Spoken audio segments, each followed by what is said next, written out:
Hi అండి. నమస్తే. Welcome back to Ritika's kitchen. ఈరోజు వీడియోలో సొరకాయతో 2 రకాల ఐటమ్స్ ఎలా తయారు చేయాలో చూపించబోతున్నానండి. ఒకటొచ్చి సొరకాయ 65, మరొకటొచ్చి సొరకాయ హల్వా. ఇవి 2 కూడా ఒకసారి తప్పకుండా ట్రై చేయండి. సొరకాయ అంటే ఇష్టపడని వాళ్ళు కూడా తప్పకుండా నచ్చుతాయి.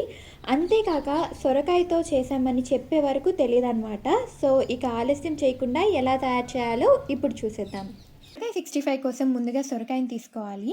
ఈ సొరకాయ అనేది మరీ లేతగా కాకుండా అలాగని మరీ ముదురుగా కాకుండా మధ్యస్థంగా ఉండేది తీసుకోవాలి.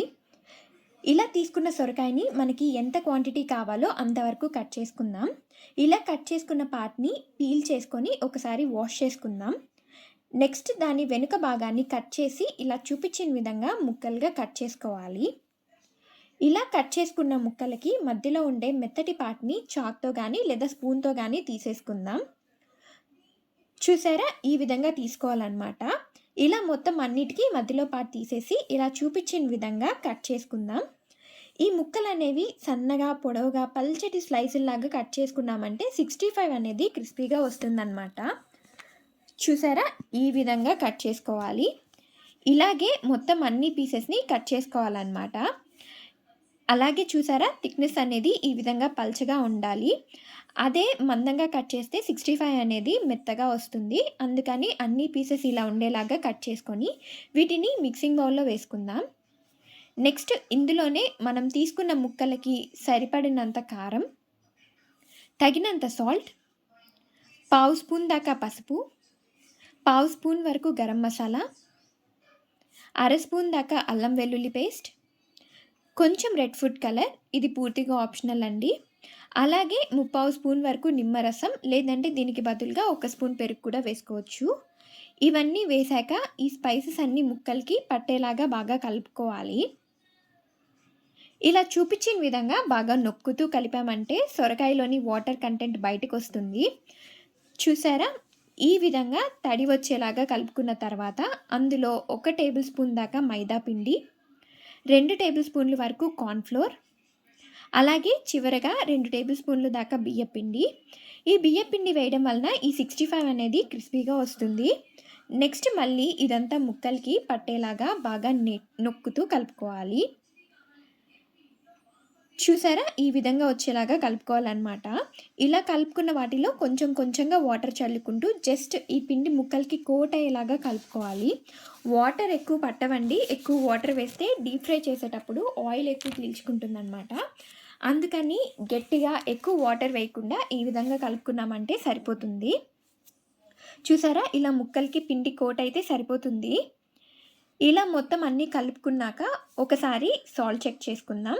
మనకి ఏమైనా తక్కువ అనిపిస్తే యాడ్ చేసుకొని కలుపుకొని వెంటనే డీప్ ఫ్రై చేసుకోవాలన్నమాట. ఎందుకంటే కొంచెం సేపు పక్కన పెడితే సొరకాయ నుండి వాటర్ వచ్చి ఇది బాగా లూజ్ అయ్యి ఆయిల్ ఎక్కువ పీల్చుకుంటుంది. అందుకని వెంటనే డీప్ ఫ్రైకి ఆయిల్ పెట్టుకొని బాగా హీట్ అయిన తర్వాత ఇవి ఒక్కొక్కటిగా ఆయిల్లో వేసుకోవాలి.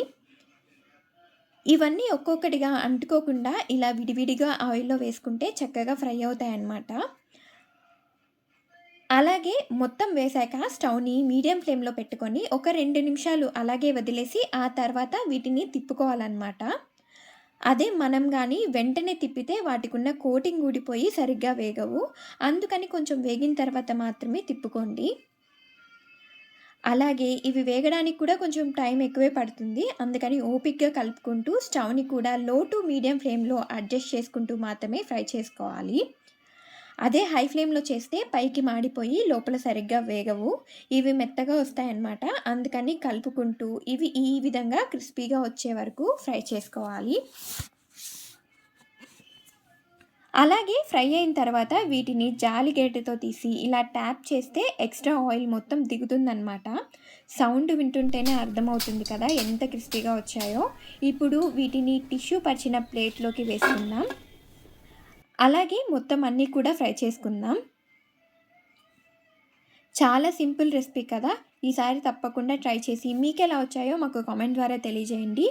ఇలా మొత్తం అన్నీ ఫ్రై చేశాక చివరగా కొన్ని పచ్చిమిర్చి కరివేపాకు వేసి ఫ్రై చేసుకొని గార్నిష్ చేసామంటే మన సొరకాయ 65 రెడీ.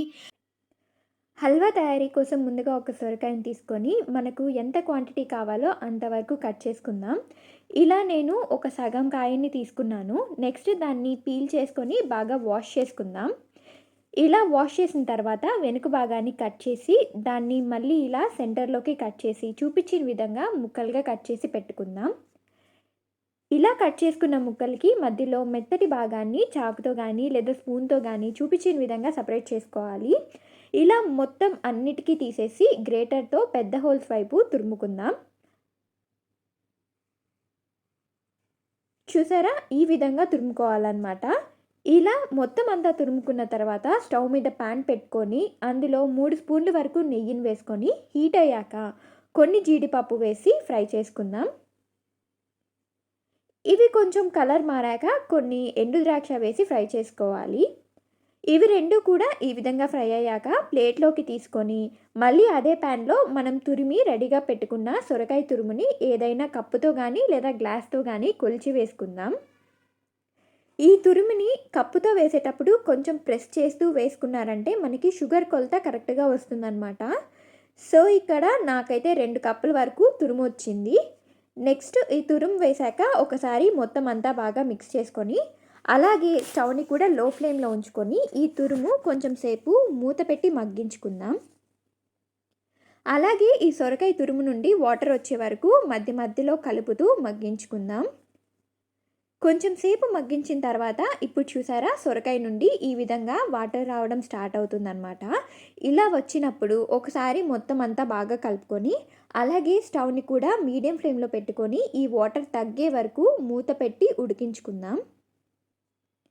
కొంచెం సేపు ఉడికించిన తర్వాత చూసారా, వాటర్ ఏమీ లేకుండా ఈ విధంగా వచ్చే వరకు ఉడికించి ఒకసారి మొత్తం అంతా బాగా కలుపుకొని అందులో మనం సొరకాయ తురుము తీసుకున్న కప్పుతోనే 1 కప్పు వరకు కాచిన పాలు పోసుకోవాలి. ఇవి వేడి పాలు కానీ లేదా చల్లారిన పాలు కానీ ఏవైనా పర్వాలేదన్నమాట. ఈ పాలు పోసాక ఒకసారి బాగా కలుపుకొని ఉడికించుకుందాం. కొంచెం ఉడకడం స్టార్ట్ అయ్యాక ఈ పాలు అనేవి విరిగినట్లు గుల్లగుల్లగా వస్తాయన్నమాట. అయినా నో ప్రాబ్లం అండి, ఇలాగే మనం కలుపుకుంటూ ఇందులో ఉండే వాటర్ కంటెంట్ అంతా డ్రై అయ్యే వరకు ఉడికించుకుందాం. ఇక మూత పెట్టాల్సిన అవసరం కూడా లేదన్నమాట. ఇలాగే మధ్య మధ్యలో కలుపుకుంటూ ఈ విధంగా వచ్చే వరకు ఉడికించి ఆ తర్వాత మనం ఏ కప్పుతో అయితే సొరకాయ తురుము తీసుకున్నామో అదే కప్పుతో 3/4 కప్పు వరకు చక్కెరను వేసుకుందాం. ఇన్ కేస్ మీరు చక్కెర అవాయిడ్ చేయాలనుకుంటే చక్కెరకు బదులుగా బెల్లమైనా వేసుకోవచ్చు. ఇప్పుడు ఒకసారి మొత్తం అంతా బాగా కలుపుకొని ఈ చక్కెర కరిగే వరకు ఉడికించుకుందాం. కొంచెం ఉడికిన తర్వాత చూసారా, చక్కెర అంతా బాగా కరిగి మొత్తం వాటర్గా వచ్చింది కదా. ఇలా వచ్చిన తర్వాత అందులో కొంచెం గ్రీన్ ఫుడ్ కలర్ వేసి బాగా మిక్స్ చేసుకుందాం. ఈ ఫుడ్ కలర్ అనేది పూర్తిగా ఆప్షనల్ అండి, కానీ ఈ హల్వాకి కొంచెం వేసామంటే మంచి కలర్తో పాటు మనకి చూడగానే తినాలనిపిస్తుంది అనమాట. కలర్ మొత్తం బాగా కలిసేలాగా కలుపుకొని అందులో 2 టేబుల్ స్పూన్లు నెయ్యిని యాడ్ చేసుకోవాలి. ఈ నెయ్యి వేయడం వలన ఈ హల్వాకి మంచి టేస్ట్ వస్తుందన్నమాట. ఈ నెయ్యి వేసిన తర్వాత బాగా కలుపుకొని అలాగే స్టవ్ని కూడా హై ఫ్లేమ్లో పెట్టుకొని దగ్గర పడే వరకు ఉడికించుకుందాం. చూసారా, ఆల్మోస్ట్ వాటర్ అన్నీ తగ్గి ఇది దగ్గర పడింది కదా. అయినా కొంచెం సేపు లో ఫ్లేమ్లో ఇది ప్యాన్ నుండి సపరేట్ అయ్యి ఒక ముద్దలా వచ్చే వరకు ఉడికించాలి. ఇంకొంచెం ఉడికిన తర్వాత చూసారా, ఇది బాగా దగ్గర పడి మనం వేసిన నెయ్యిని వదిలింది. అలాగే ప్యాన్ నుండి సపరేట్ అయ్యి కలుపుతుంటే ఒక ముద్దలాగా వస్తుంది కదా. ఈ విధంగా వచ్చినప్పుడు మనం వేయించి పెట్టుకున్న జీడిపప్పు కిస్మిస్లను వేసి బాగా మిక్స్ చేసుకుంటే నోరూరించే సొరకాయ హల్వా రెడీ. హల్వా రెడీ అయ్యేసరికి క్వాంటిటీ చాలా తక్కువ వచ్చింది కదా. నేను సగం కాయ తీసుకున్నాను కాబట్టి ఇది కేవలం 2కే సరిపోతుంది. అదే మీరు 4 లేదా 5 ప్రిపేర్ చేయాలి అనుకుంటే ఒక ఫుల్ కాయ మొత్తం అయితే సరిపోతుంది. చూస్తేనే నోరూరుతుంది కదా. ఇంకెందుకు ఆలస్యం, ఈ రెసిపీ మీరు కూడా తప్పకుండా ట్రై చేయండి. ఈ వీడియో కానీ మీకు నచ్చినట్లయితే లైక్ చేసి మీ ఫ్రెండ్స్ మరియు రిలేటివ్స్కి షేర్ చేయండి.